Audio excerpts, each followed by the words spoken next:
welcome back to my channel, but don't worry, this isn't a video on BMW, you'll be pleased to know. I'm just sat in here because well, I'm just got a few things to do on this car, and the weather is absolutely, well, it's the weekend, just coming up to the end of November, and they're talking of storms and really cold conditions, so I'm gonna sit in here and work on something.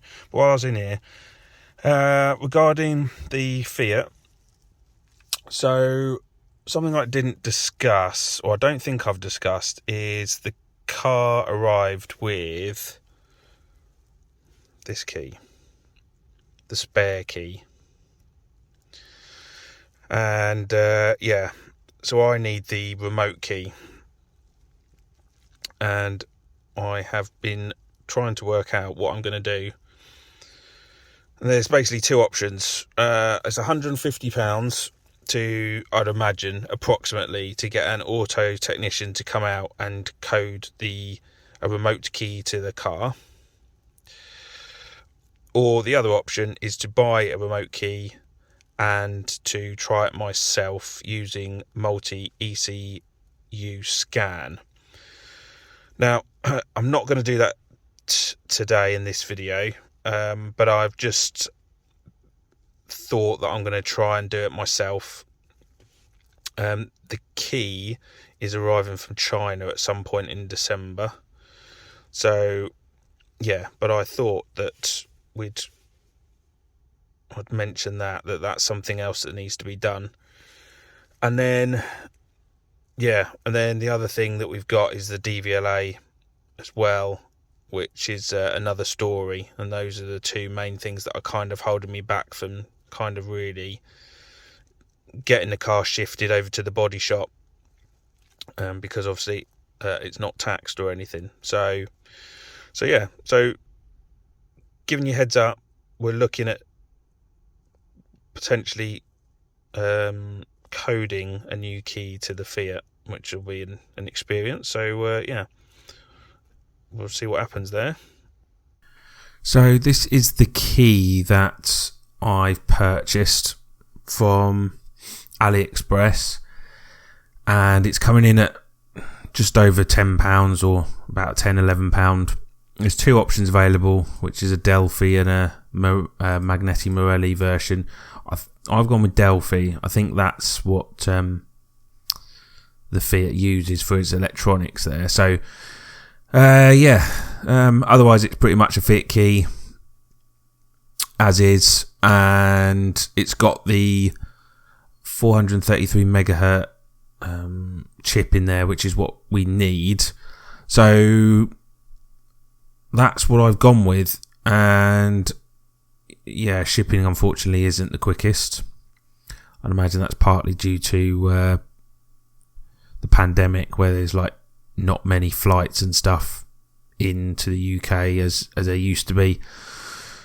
So delivery's taking a bit longer. So yeah, we will see what comes of this and when it arrives, and obviously I'll update you with a further video on the key. So I keep telling myself not to get involved in other cars. You've got two other 500s. But I then think to myself, I just want one that I can just kind of not have to wait around a lot for, and that can be done sort of relatively quickly. And tomorrow is this Fiat 500 Lounge.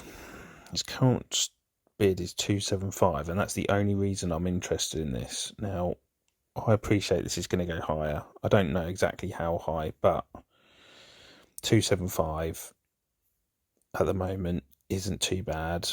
78,000 miles, it runs and drives, and it's got keys. So if we have a quick look at this,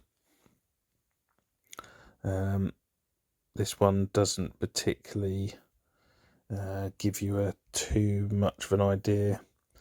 So this is the one you'll see here. the damage is centered around this corner here, which isn't massive.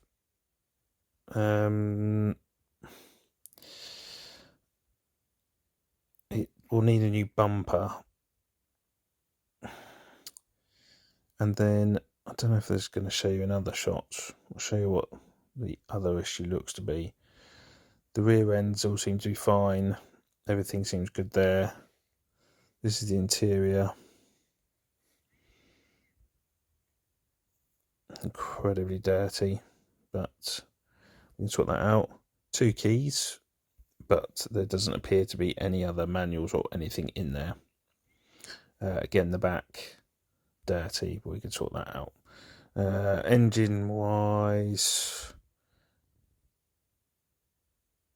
difficult to tell if that's had a new cam belt. From that angle,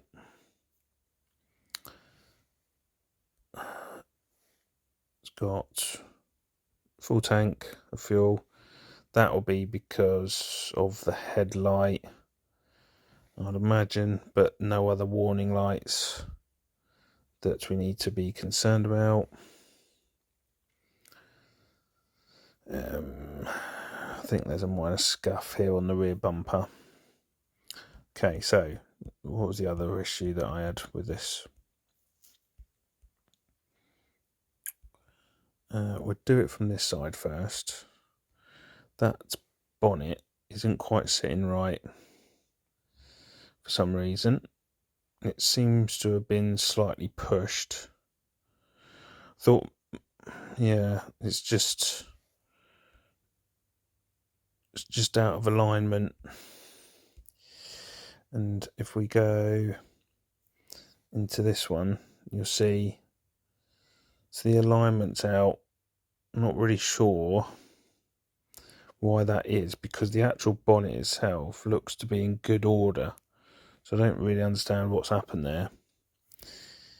You can see with the bonnet up that the bumper here down the bottom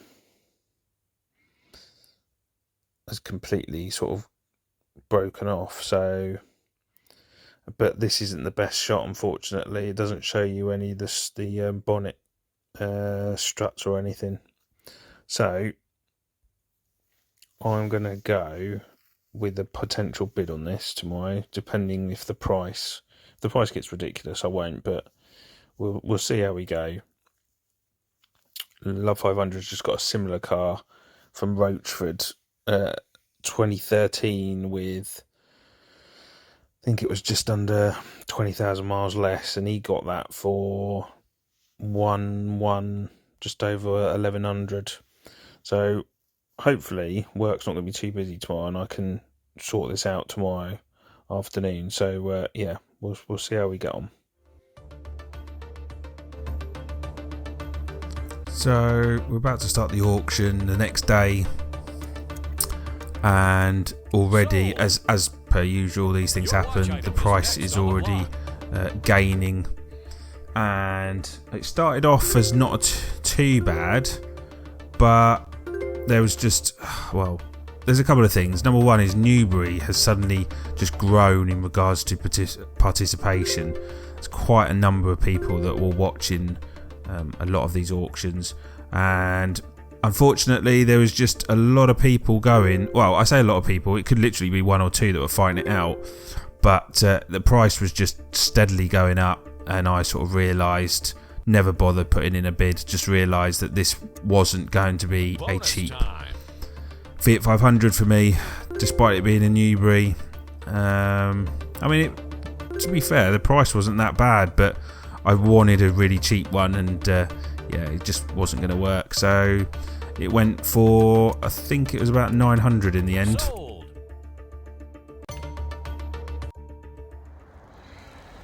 So the painting didn't go well. When I've re-looked at it, down there basically you've got sort of small runs. First time actually with all this painting that I've got the runs. So I've had to sand that back, and I've decided I'm going to sand the rest of it back with 1500 grit to get back over a bit of layer of lacquer, and we're going to have to go again when the weather's warmed up. So something that's sort of holding up the sale and actually getting this Fiat 500 on the road is if you're relatively new to sort of salvage. If you buy a car from any, Copart or ASM, etc., and it's a Cat S, the insurance company have wrote it off and they've destroyed the V5. So you have to apply for a new one, which is via the V62 form that we've got here on the screen. Now, at the moment, the way, again, pandemic is, and the DVLA, they're working from home, and I think there's various strikes and stuff that they're not happy about. The delay is weeks to get this form back. Absolutely weeks. So, I just thought I'd go into this part, because it's quite interesting. So this is the form here, and all you're doing is basically telling them that you're the new owner and you'd like a V5. Down the bottom, it says here the fee for this application is £25 via cheque. Yeah, because a lot of us have checkbooks nowadays. Of course not. So you've got to apply with £25 fee. However, there's no fee, where there's no fee. If the vehicle has been categorised as a Cat S by the insurance company and they've destroyed the V5C,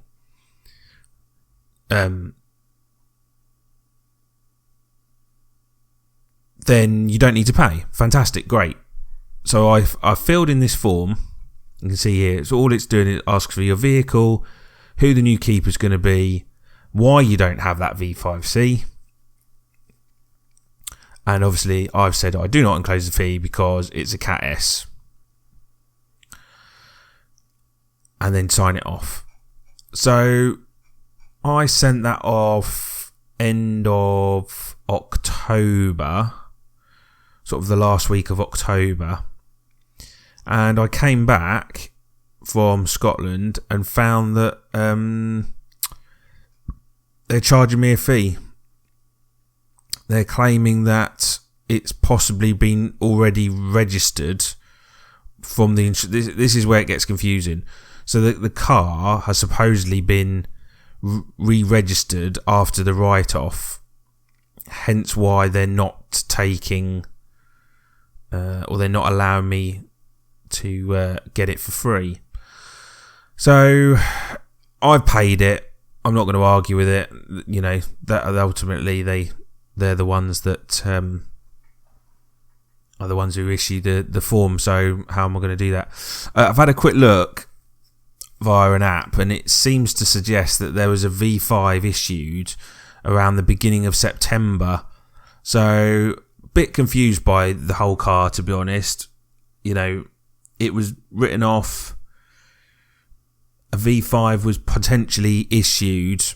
A new V5 was potentially issued beginning of September. Then it's then been sold at Copart, where I've then purchased it. So somewhere along the lines, I don't know where the car's been technically categorised as an S, whether it was before September or just before I got it. Either way, unfortunately, the £25 has to be paid. So that's now gone back to the DVLA, and I'm now waiting on them to then process it again, which is just holding up me getting the car taxed and then getting the car off to the body shop, because ultimately it's got to stay on the drive. So that's really the update on where we're at with the Fiat, and I'm pretty much now fairly sort of stuck, so to speak. There's not really much else I can do. So yeah, that's a little bit of information in regards to DVLA and Cat S vehicles. So yeah, I think that's it. So next time, I'm not really sure what my content will be next time, but just like and subscribe, and I will see you more later on for more content from me. If you've got any questions or anything, then leave them in the comments below, and I'll see you all again very, very soon.